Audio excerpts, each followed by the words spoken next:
One of the greatest horror films of the 1990s came out in 1992.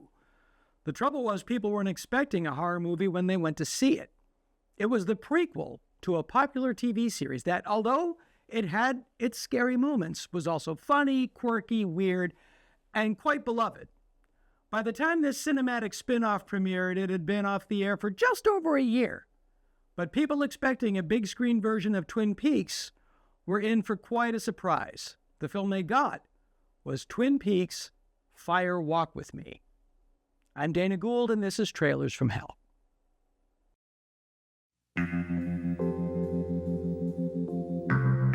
Twin Peaks premiered in April of 1990 and became an instant pop culture phenomenon. But the star that burns twice as bright burns half as long, and it was canceled after its second season, with the show's hero, Kyle MacLachlan's Special Agent Dale Cooper, possessed by an evil spirit, laughing at his demented reflection in a broken mirror. Audiences wanted to see that story resolved, but director David Lynch didn't want to take the story forward. First, he wanted to go backward and revisit the last 7 days in the life of the show's doomed homecoming queen, Laura Palmer, often in graphic, grisly detail. Gone is the quirky humor and tone of the series. Gone is half the cast. Gone is Mark Frost. Chris Isaac takes over the FBI duties, and MacLachlan's role is reduced to a glorified cameo. In his review of Lynch's Wild at Heart, Roger Ebert said that he hated it, quote unquote, when Lynch deflected from the violence in his films by ending the scene on a joke or a laugh.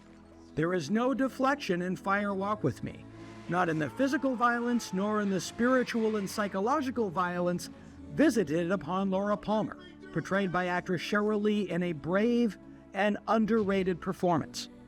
In that regard, this film directly addresses Ebert's complaint. Not that it mattered, he didn't like this movie either. No one did. At the time of its release, audiences and critics rejected Fire Walk With Me, but time has been kind.